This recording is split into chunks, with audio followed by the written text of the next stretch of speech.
desde los principios de la humanidad, pero realmente las respuestas sobre su naturaleza se extraña uno de darse cuenta que vinieron a aparecer hace menos de 350 años. Realmente los primeros en preguntarse de qué estaba hecha la luz fueron los presocráticos y llegaron a conclusiones de respuestas filosóficas como pues de luz, como el aire, está ahí. Básicamente nadie sabía. Por siglos fue un misterio hasta que Newton hizo las primeras aproximaciones hacia la naturaleza de la luz y definió la luz como unos corpúsculos o fotones que se propagaban rebotando con las superficies, y al hacer ese rebote con la superficie lo detectaba el ojo y uno podía ver los objetos por esa razón. Un momento acá. Entonces, si se dan cuenta, él ya empezaba a hablar de que habían unos corpúsculos incidentes que rebotaban sobre las superficies y se reflejaban con el mismo ángulo con el que golpeaban. De hecho, fue Newton quien descubrió la dispersión cromática, que es una de las características de la luz, en la que se divide en varios colores, y él decía que estos fotones todos eran de diferente color, estaban embebidos en diferentes colores y por eso uno percibía los colores. La propuesta de Newton fue muy debatida por físicos de la época, quienes creían que la luz tenía una naturaleza ondulatoria. Así lo planteaban Huygens y otros físicos que no estaban de acuerdo con pensar que eran como corpúsculos o bolitas rebotando por todo lado.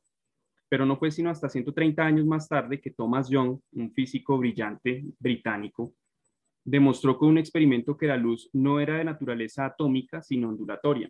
El experimento de Young, ¿en qué consistió? Él cogió una luz puntual, no sé si ven mi cursor, pero él cogió una luz puntual como se ve aquí en la figura inferior y la hizo pasar a través de dos rendijas ubicadas a cierta distancia y puso una pantalla al fondo. Cuando hizo salir la luz y la luz pasó por estas rendijas, se dio cuenta que se formaban unas franjas lumínicas en la pantalla y no que toda la pantalla se veía iluminada. Esto permitió concluir con ese sencillo experimento que la luz no era de origen corpuscular, sino ondulatorio, y que ese patrón que se encontraba en esas franjas era un patrón de interferencia que solo pueden hacer las ondas. Entonces, aquí les puse una imagen de lo que es la interferencia entre ondas. Cuando las ondas llegan y se dividen en esta rejilla y llegan a la pantalla, si ambas llegan vibrando en la misma fase, es decir, ambas de la misma forma, se suman y eso genera una interferencia constructiva, que son estas luces fuertes que vemos acá. Sin embargo, si las ondas llegan desfasadas exactamente en 180 grados, como se ve en la parte inferior, se desaparece la luz. Es una interferencia destructiva y se anula. Entonces, si la luz hubiera sido solo corpuscular, como planteaba Newton, hubiéramos visto solo franjas de luz, solo luz, luz, luz en toda la pantalla.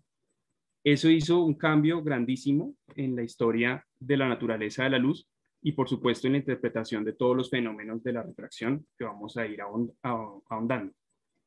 Pero entonces, listo, ya sabemos que es de origen ondulatorio, pero ¿qué es una onda como tal?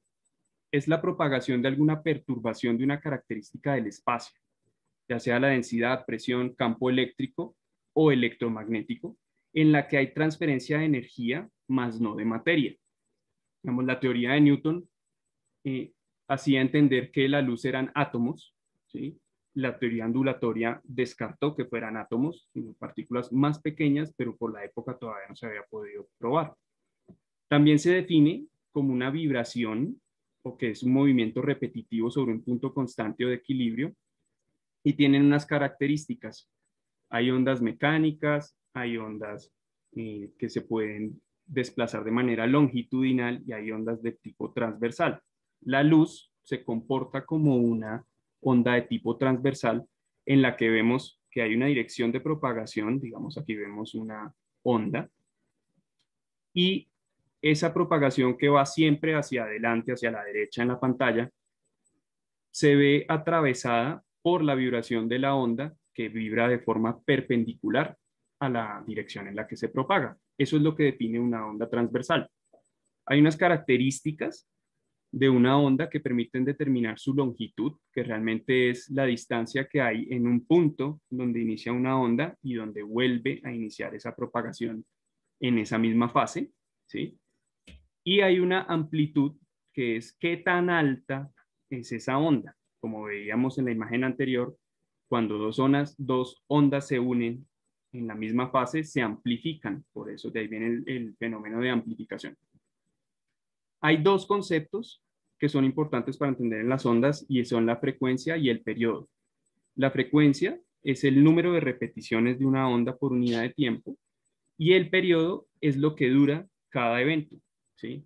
Eso se transforma como un inverso de la frecuencia. Bueno, entonces ya se sabía que la luz era una onda, pero entonces ahí surgió otra pregunta. Ok, si las ondas necesitan un medio para propagarse, ¿cómo es posible que la luz se propague en el vacío desde el sol, si ahí no hay aire?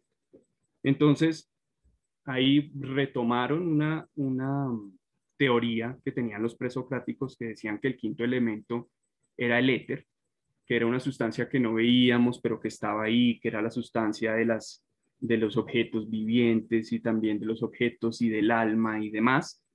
Y dijeron, pues debe haber éter en el espacio y por eso nos llega la luz.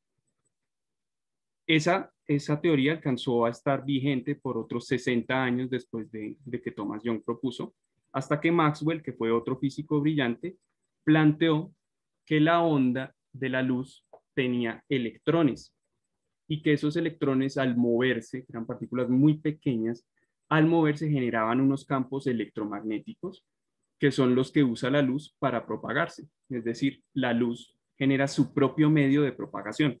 Entonces, como vemos aquí, tenemos una onda transversal, que es la azul, esa es la dirección de la propagación, y perpendicular hay un campo magnético que se va generando por la misma oscilación de la onda.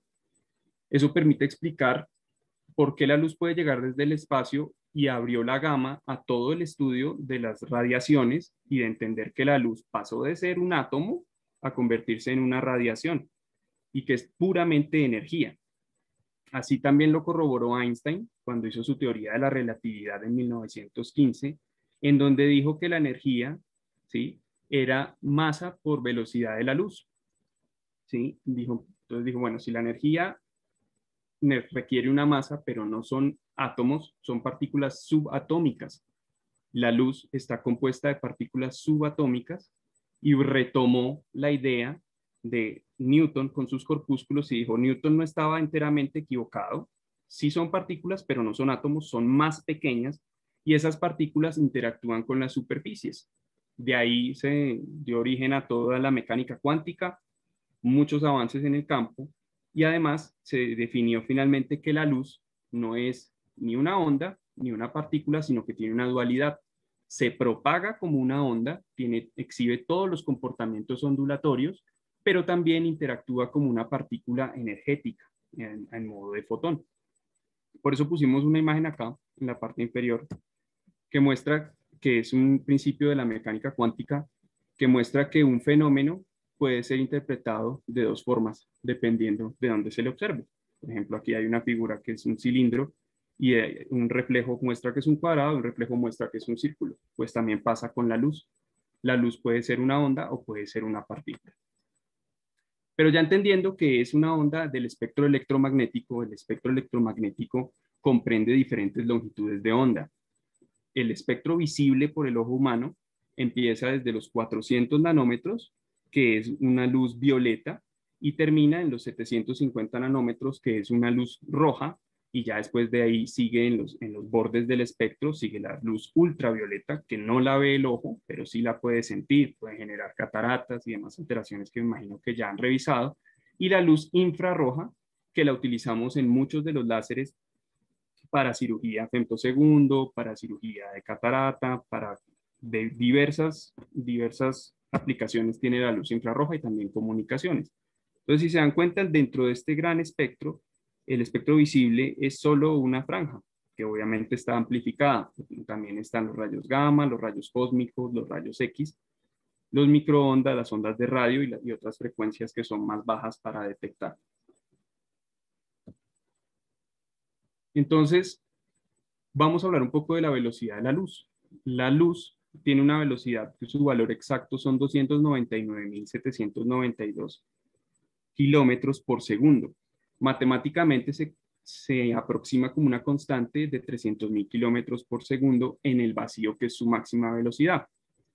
Se representa con la letra C, del griego celeritas, que significa rapidez o celeridad, y su velocidad en otro medio depende de su permitividad eléctrica y está condicionada por el índice de refracción.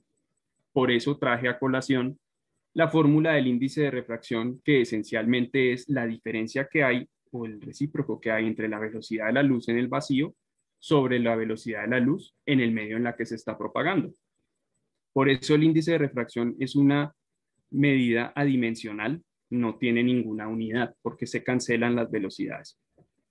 Pero hay una relación directa entre el índice de refracción y la velocidad de la luz en el vacío. Entonces, ¿qué es la refracción como tal? La refracción es un cambio en la dirección y velocidad que experimenta la luz al pasar de un medio con diferente índice de refracción. Entonces, aquí tenemos una figura en la parte superior de la pantalla donde tenemos un rayo de luz que llega. Uno podría dibujar la luz como ondas vibrando, pero pues todos los esquemas serían muy complejos. Entonces, cuando se trata de óptica geométrica, se dibujan rayos de luz. Tenemos un rayo incidente que golpea contra una superficie que tiene un índice de refracción distinto y siempre se van a presentar tres fenómenos cuando hay refracción. El primero es que ese rayo se va a reflejar, una porción de su energía se va a reflejar con el mismo ángulo con el que incidió. Siempre que hay refracción, hay reflexión. Y el segundo es que una parte de la energía de ese rayo se va a transmitir cambiando su ángulo y disminuyendo su velocidad hacia esta línea vertical que se llama una línea normal en todos los esquemas ópticos. ¿Listo? Esa es la refracción como tal. El tercer fenómeno que se ve, que no está pintado acá, es que cualquier superficie que genera una refracción también absorbe algo de la luz, un porcentaje de la luz se absorbe. Entonces, no hay destrucción de materia ni de energía, solo hay transformación y cambio en la velocidad. Como les decía, el ángulo de refracción siempre tiende hacia la normal y la velocidad es menor a medida que el índice de refracción es mayor. Asimismo, cuando el índice de refracción es mayor, el cierre que tiene el ángulo tiende más hacia la normal. Eso uno puede pensarlo o transmitirlo también como mayor potencia para cambiar la dirección de la luz. Hay una ley que se llama la ley de Snell, no la vamos a tratar en profundidad, pero Snell fue otro físico que descubrió que siempre que hay un cambio, siempre que la luz pasa de un medio a otro, hay algo que se mantiene constante y es el producto entre el índice de refracción y el seno del ángulo con el que se refracta.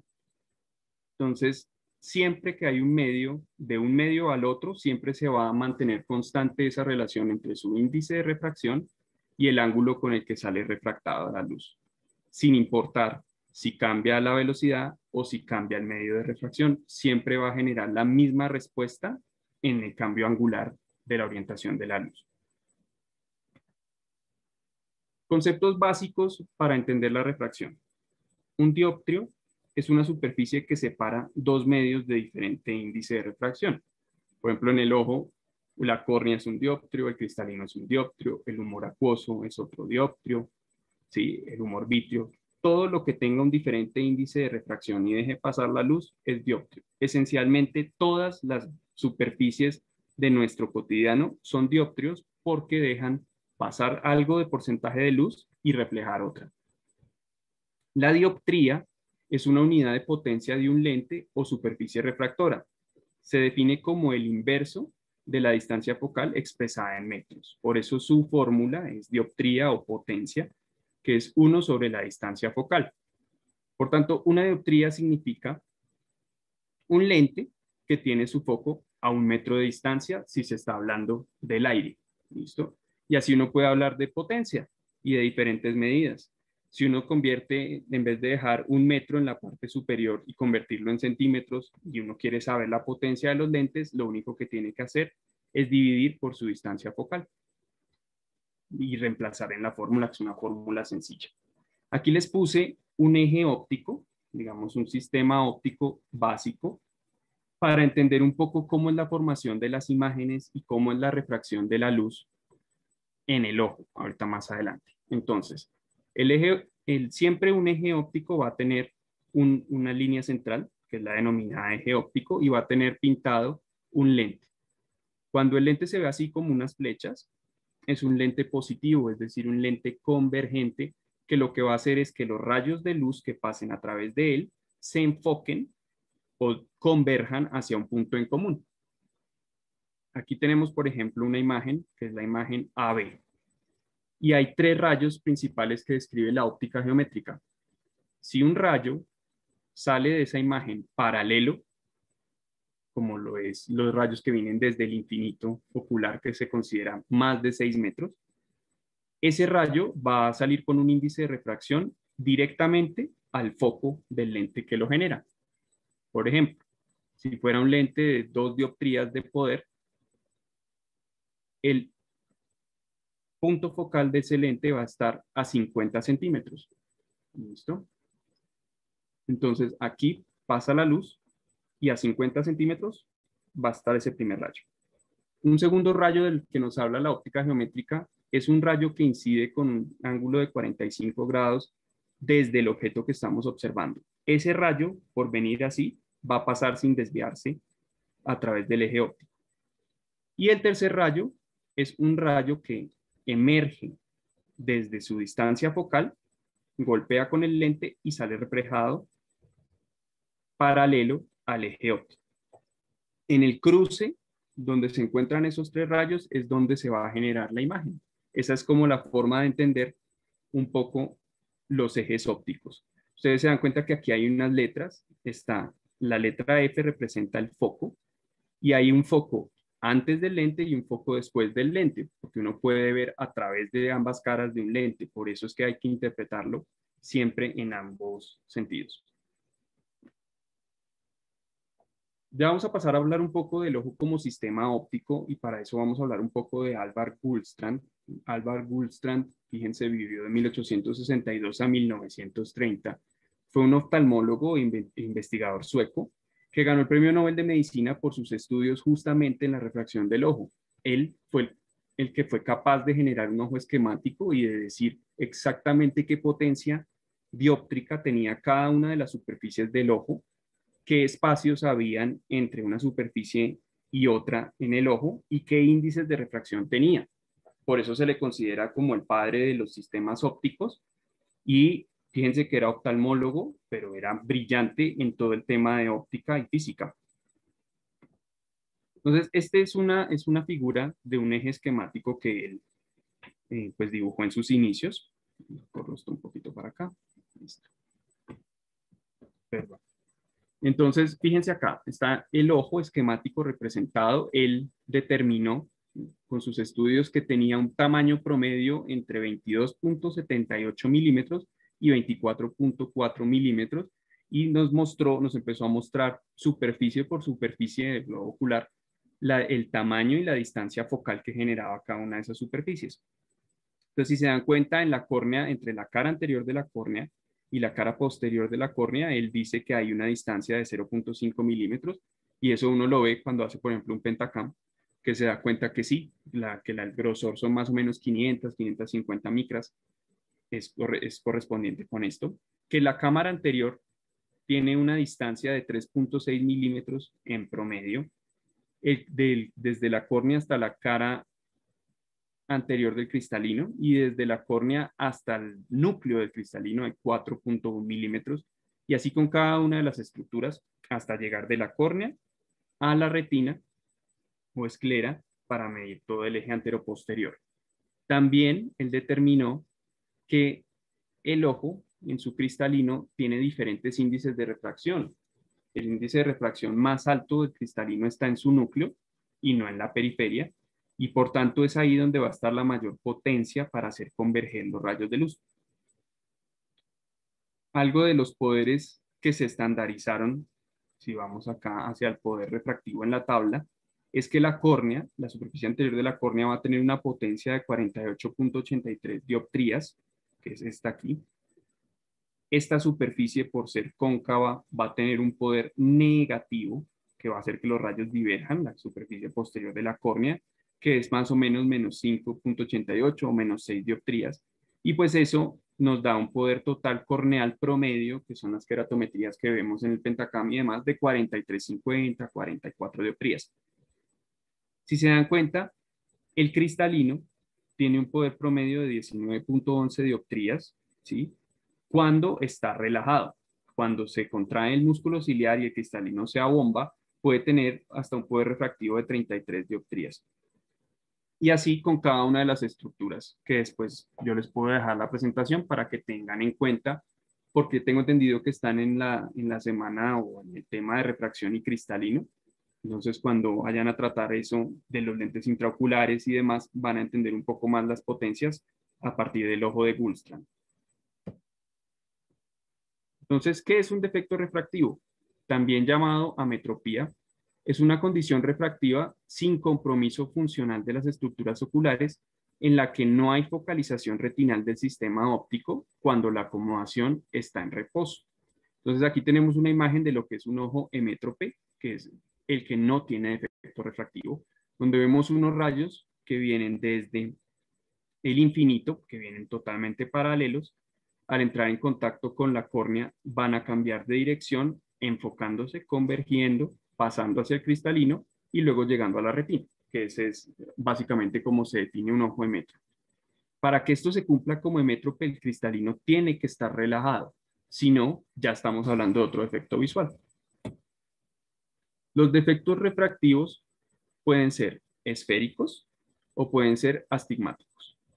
Dentro de los esféricos, quiere decir que se genera un solo foco de luz.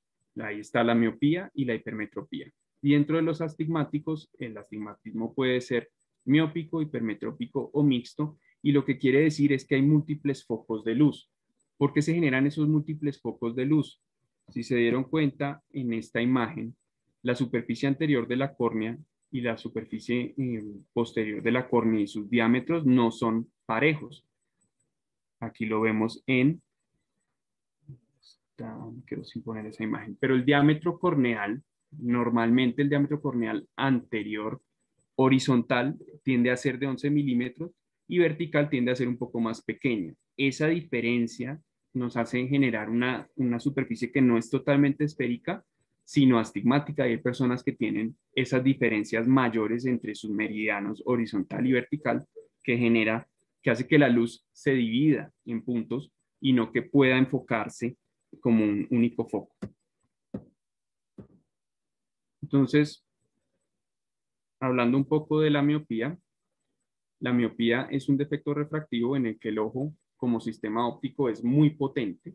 Es un defecto refractivo positivo, de ahí que se corrija con lentes negativos que quitan poder al ojo para poder correr la imagen hacia atrás. Entonces, las imágenes siempre se van a enfocar por delante de la retina. Aquí lo vemos, tenemos un ojo miope, rayos que llegan desde el infinito, pasan por ese ojo miópico y van a converger como un lente positivo adelante de la retina en un único foco.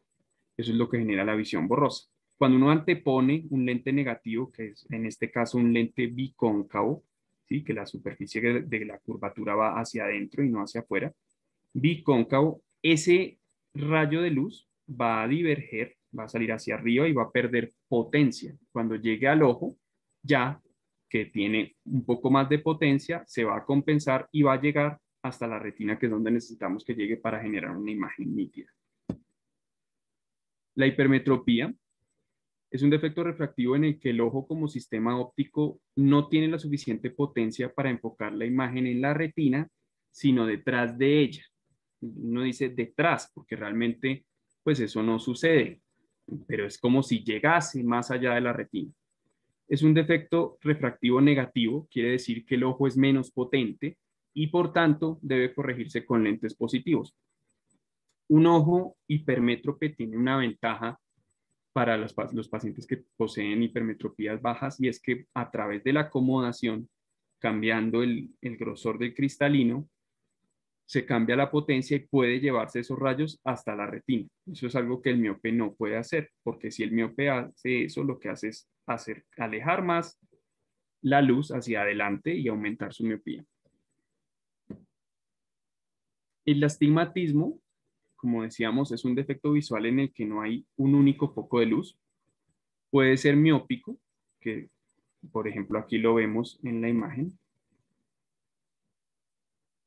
que es cuando ambos rayos están por delante de la retina. Aquí los rayos están representados con estas rayas. Aquí, por ejemplo, hay un rayo adelante y aquí está el otro adelante. Y este círculo que se ve en el centro es un círculo de borrosidad o conoide de Sturm, que es el que hace que los pacientes con astigmatismo puedan ver. Como no hablamos de un foco como tal, se habla es como de una zona de borrosidad pareja. Puede ser hipermetrópico cuando ambos puntos focales se enfocan por detrás de la retina, o mixto cuando un punto se enfoca adelante y otro por detrás de la retina. Aquí vienen unas categorizaciones del astigmatismo. Cuando, por ejemplo, aquí estamos ante un astigmatismo hipermetrópico simple. ¿Qué quiere decir? Que uno de sus meridianos llega y se enfoca en la retina y el otro está por detrás. También hay astigmatismo miópico simple, en el que tenemos uno de sus meridianos enfocado en la retina y el otro por delante. Astigmatismo hipermetrópico compuesto, ambos por detrás. Astigmatismo miópico compuesto, ambos por delante. Y el astigmatismo mixto, isodióptrico, quiere decir que la distancia que hay desde el punto que está enfocado delante de la retina y el que está enfocado por detrás de la retina es exactamente igual. Estos son los pacientes que con el astigmatismo mixto tienen mejor visión que otros que están más desfasados en sus meridianos. ¿Cómo mide uno los defectos refractivos? Y ahí vamos a hablar un poco de retinoscopía. La retinoscopía es un proceso objetivo de medición del defecto refractivo de un ojo que consiste en la interpretación del movimiento del reflejo lumínico generado al iluminar el ojo del paciente a través de un retinoscopio. Parte del principio, un principio básico, de neutralizar la retina del examinador, o sea, de hacer coincidir la retina de quien está haciendo el examen con la retina del paciente, anteponiendo lentes negativos o positivos o cilíndricos según lo que se observa.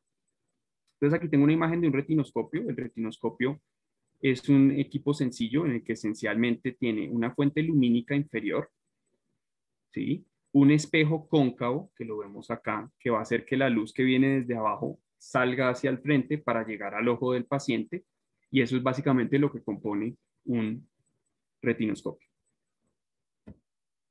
Entonces, cuando uno está haciendo una retinoscopía, para cuando tengan la oportunidad de coger un retinoscopio en alguno de los consultorios a los que vayan a ir a rotar, esto es más o menos lo que se van a encontrar. Cuando prenden el retinoscopio y se ponen el ocular en el ojo y empiezan a mirar al paciente y a hacer el barrido, van a ver un reflejo de luz que se genera en la pupila, ¿sí? Y dependiendo el grosor de ese reflejo de luz, van a saber si el paciente tiene un defecto visual alto o un defecto visual bajo. Mientras más grande sea el reflejo, por ejemplo en esta imagen central, más cerca está a la neutralidad de ese paciente.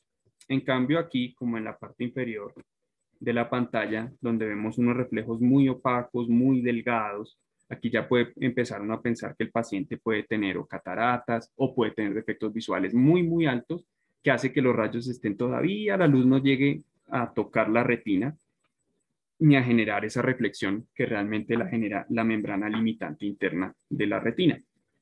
¿Listo? Entonces, cuando puedan coger un retinoscopio, evalúen el grosor del reflejo, evalúen el movimiento de ese reflejo al hacer un barrido horizontal, ¿sí? Y un barrido vertical. Y se anteponen los lentes hasta aumentar el tamaño del reflejo, ya sean positivos o negativos. ¿Cómo sabe uno qué lente anteponer según el movimiento del reflejo? Ustedes van a ver mucho en historias clínicas que se pone ahí, que se escribe sombras con, sombras contra, y realmente lo que se quiere saber es si uno al hacer el barrido, si yo me muevo hacia la izquierda y la luz también se me mueve hacia la izquierda con una sombra que la acompaña, eso es un movimiento con o directo, y si yo en cambio me moví hacia la izquierda y esa sombra se movió hacia la derecha, ese es un defecto contra. Aquí lo vamos a mirar. Entonces aquí hay una figura en la que tengo qué pasaría si uno hace retinoscopía en un ojo hipermétrope.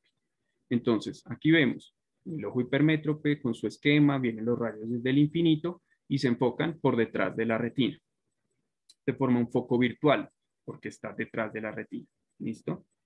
Y al nosotros hacer el barrido con el retinoscopio, se presenta un movimiento homólogo hacia la dirección en la que nos movemos. Entonces, si se dan cuenta, aquí está el reflejo pintado y hay una línea que nos está indicando que se mueve hacia la derecha, al igual que mientras nosotros nos movemos hacia la derecha con el retinoscopio. ¿Listo? Eso es un movimiento con o directo. En cambio, en el miope, como el miope se enfoca por delante de la retina, hay un cruce de los rayos que vienen desde el infinito, que está antes, y que hace que ese movimiento sea cruzado con respecto al barrido que hacemos con el retinoscopio. Entonces, se forma un foco real delante de la retina, como vemos acá, y si nos movemos en el sentido AB, que en la imagen está hacia la derecha, la sombra se va a mover hacia la izquierda. Fíjense que aquí el reflejo está delgado en ambos casos, quiere decir que estamos ante un defecto visual alto y que en este primer caso va a requerir de varios lentes positivos para aumentar la potencia y hasta que aumente el tamaño del reflejo, y en este caso va a requerir de lentes negativos que también nos aumenten el tamaño del reflejo o incluso nos cambien la dirección de ese reflejo. Entonces, cuando puedan coger un retinoscopio, tengan en cuenta esto. Ahí el grado del estado refractivo, si es elevado, moderado, leve, la dirección del desplazamiento, velocidad, espesor del reflejo y el brillo. Si es un grado de efecto refractivo elevado, la velocidad de la luz del movimiento va a ser lenta. Se va a ver, o sea, así ustedes se muevan rápido, el reflejo se va a ver muy lento, muy grueso. El espesor de la luz va a ser muy delgado, como vemos, por ejemplo, en las partes inferiores de esta imagen que se las volví a traer, y el brillo va a ser muy reducido, casi nulo. Y la mayoría de pacientes que tienen defectos visuales muy altos, sobre todo miopía, uno puede iluminarlos con el retinoscopio y casi que no ver ningún reflejo por allá al fondo y toca incluso acercarse, cambiar la distancia. Moderado, pues va a tener una velocidad moderada en su movimiento. El espesor va a estar relativamente reducido y el brillo puede ser normal. Cuando ya ustedes están cerca de la neutralidad o realmente es un paciente que tiene muy buena visión o es emétrope, casi que no va a haber dirección de desplazamiento. Ustedes ponen la luz y van a ver casi que toda redonda, toda la pupila, y ustedes se mueven y empieza como a temblar la luz de lo rápido que es el movimiento. Ahí ustedes ya saben que están ante un paciente que es prácticamente neutro, con un ojo esquemáticamente y ópticamente muy sano. ¿Listo? Y en la metropía, en el que es puramente metropía, ustedes ponen la luz y ven solo luz. No van a ver absolutamente ninguna sombra ni ninguna banda oscura en la pupila, a no ser de que el paciente tenga alguna opacidad ya diferente a su defecto visual. Entonces, la retinoscopía es muy útil, no solo para detectar los defectos refractivos, sino como un primer barrido de saber si el paciente tiene o no alguna opacidad de medios, alguna catarata, alguna cicatriz en córnea. Con el retinoscopio lo van a ver muy bien, incluso mejor que con el oftalmoscopio cuando uno hace un reflejo de Brugner. Entonces, algunas características clínicas de los pacientes miopes. Normalmente su motivo de consulta principal es veo borroso de lejos y de cerca bien. Se considera miopía por encima de menos 0,50 dioptrías y miopía alta por encima de menos 5 dioptrías. ¿Listo?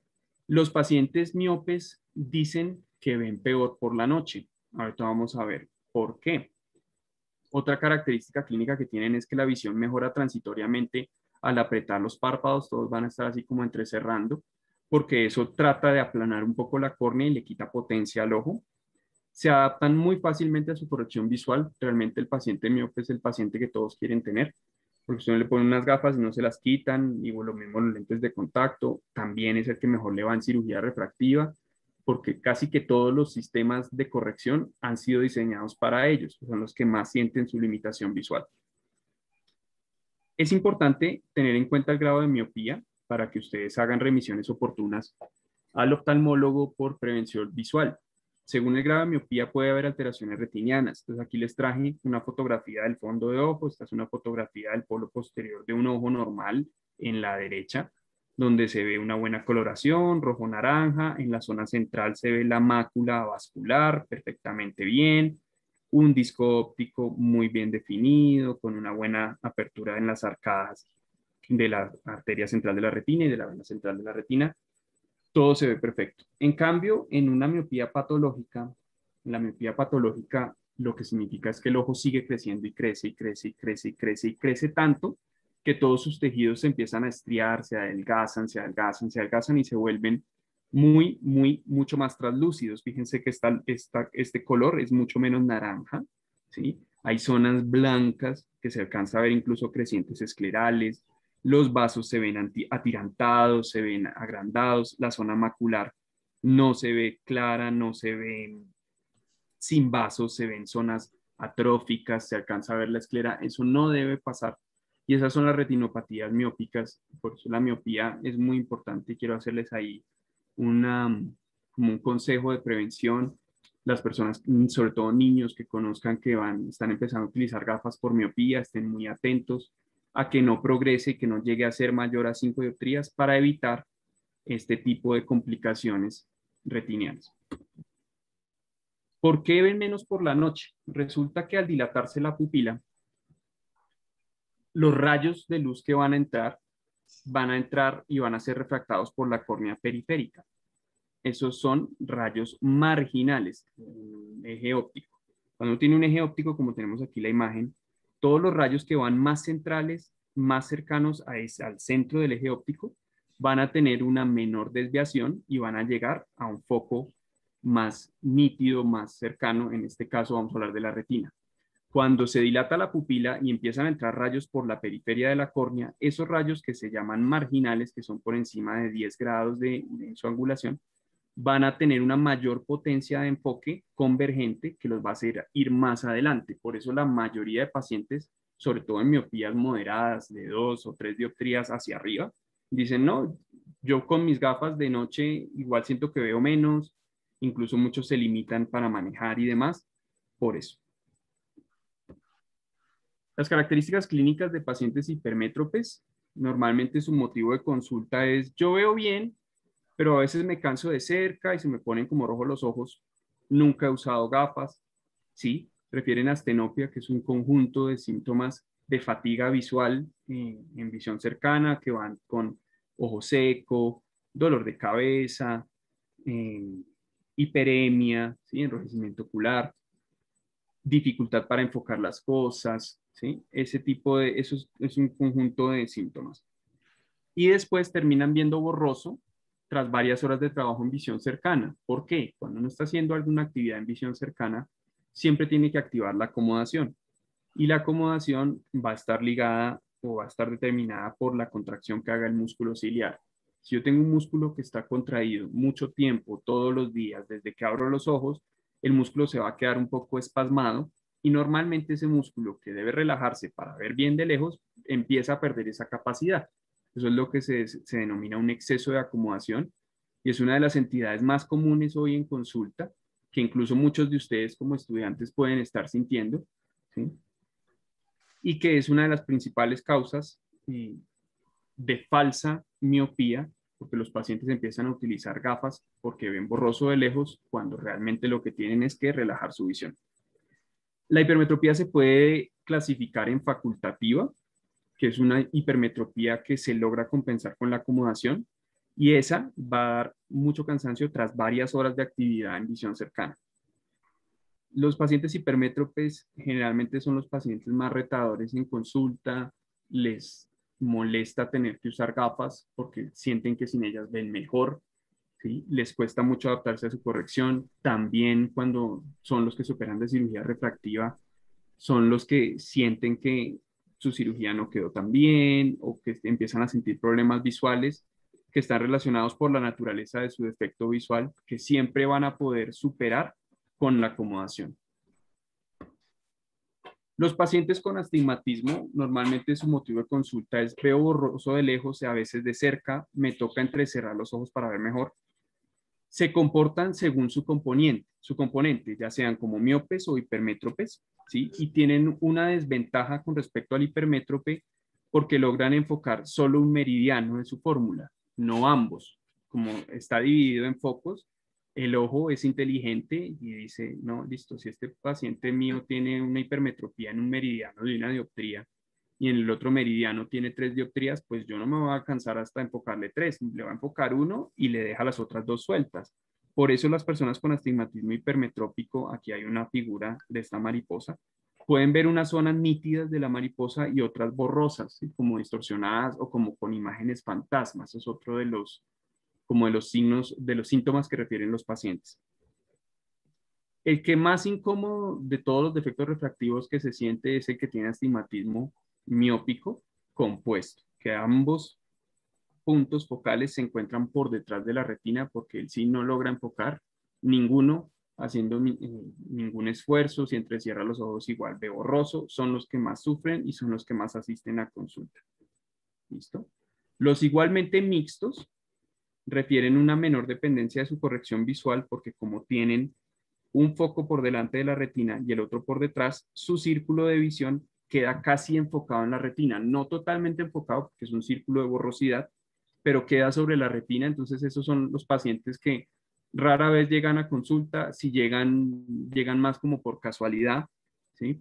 Y pueden sentirse muy cómodos con su visión con el pasar de los años. Bueno, aquí les dejo una frase de Einstein que me pareció curiosa, que decía, todos sabemos que la luz viaja más rápido que el sonido. Es por eso que ciertas personas se ven brillantes hasta que las escuchas hablar. Bueno, muchas gracias por su atención. Quedo atento a cualquier pregunta.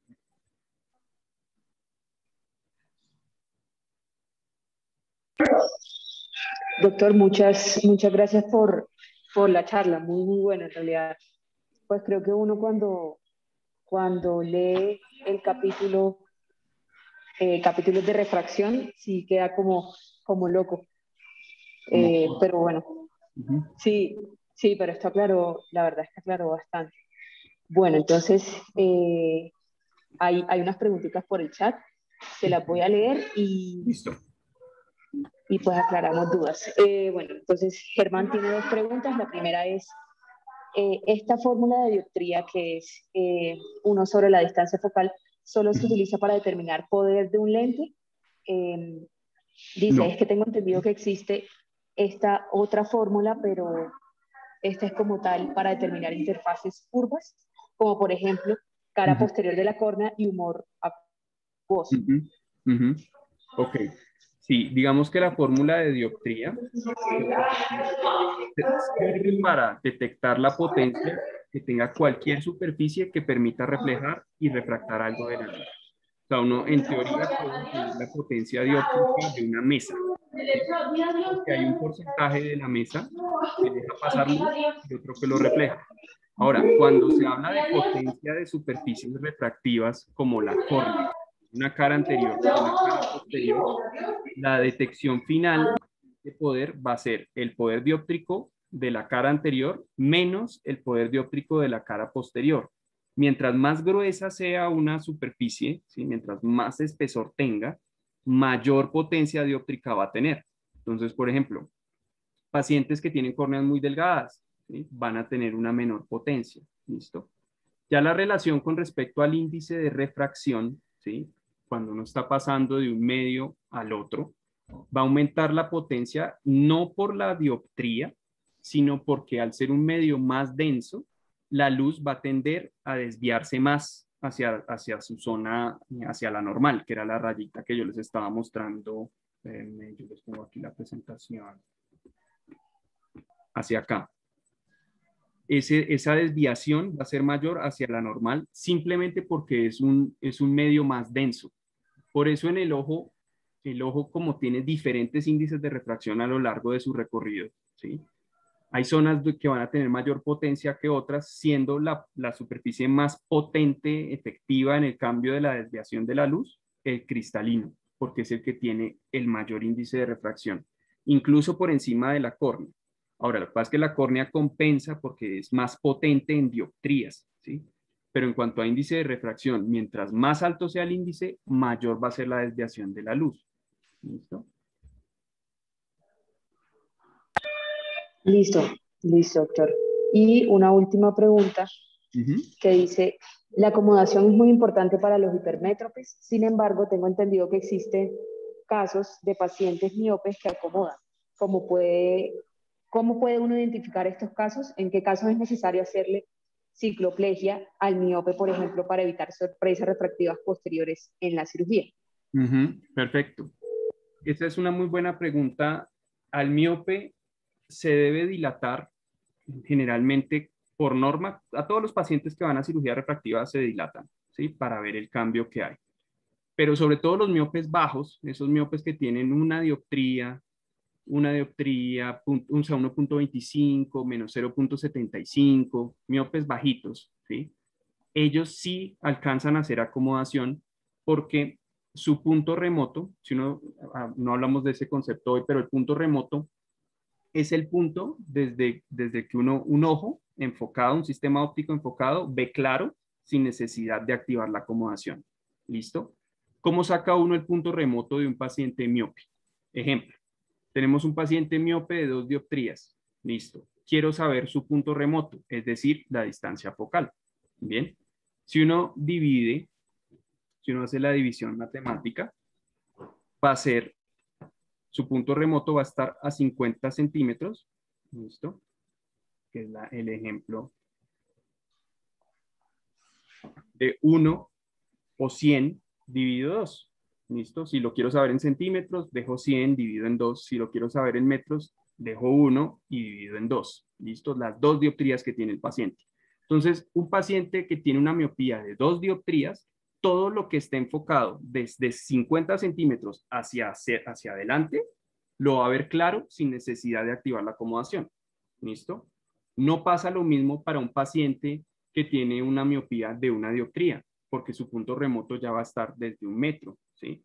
O uno de menos 0,75 va a estar todavía más lejos, ¿listo? Entonces, esos sí son pacientes que a medida que tengan menor miopía, se van a comportar más como los ojos normales de pacientes que a 33 centímetros, si dividimos nuevamente 100 en 33, va a tener que activar 3 dioptrías de acomodación, ¿sí?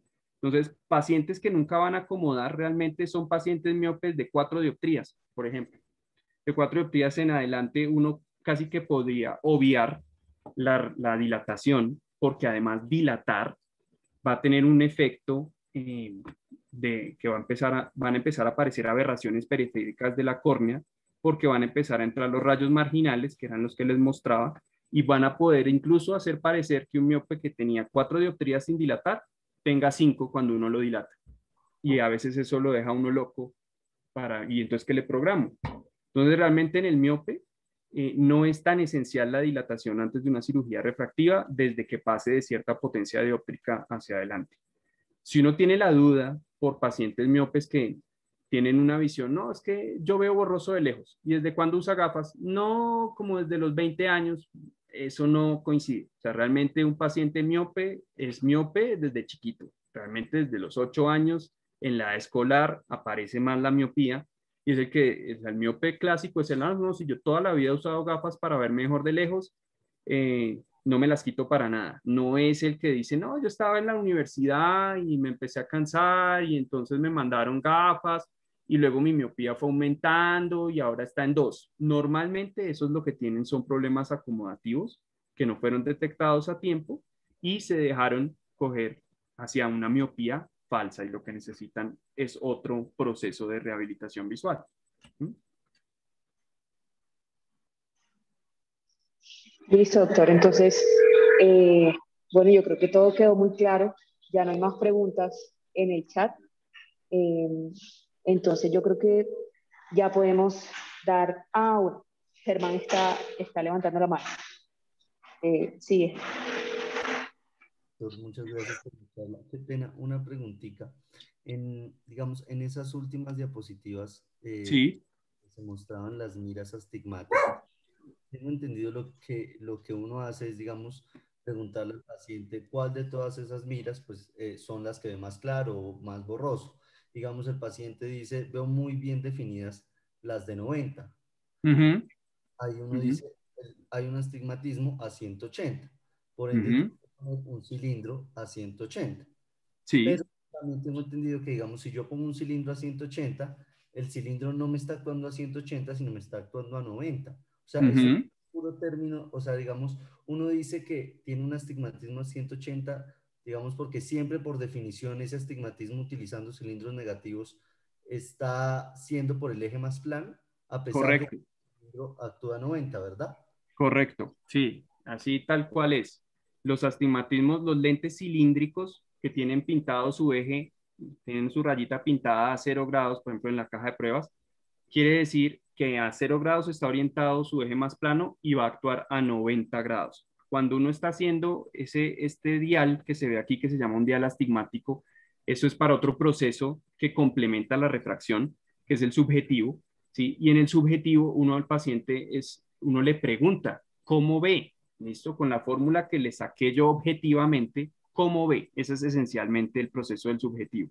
Entonces, cuando el paciente refiere que ve sobre un eje particularmente más reteñido, quiere decir que a 90 grados de ese eje es donde va a estar orientado su astigmatismo, ¿sí? Y donde debo empezar a adicionar lentes hasta que el paciente no me vea más reteñida una línea del dial, sino No, ya no todas estoy. por igual.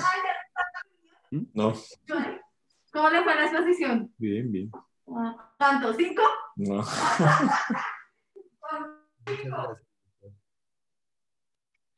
Bueno, listo, entonces yo creo que podemos dar la charla por finalizada. De nuevo, doctor, muchas gracias por aceptar nuestra invitación y por coger su tiempo para nuestro espacio académico. No, con Eh, mucho gusto. Ujú. Quedo atento Listo. a cualquier otra cosa que necesiten, si quieren alguna asesoría en algún artículo o alguna duda que tengan, me escriben sin ningún problema. Ahí les dejé anotado mi correo. Cualquier duda o pregunta o comentario, con mucho gusto. Listo, muchas gracias. Yo creo que sí, le vamos a estar escribiendo por ahí entonces. Ah, bueno, Bueno, doctor, hasta luego, buena noche y buenas noches para todos que también. esté muy bien. Gracias, hasta luego.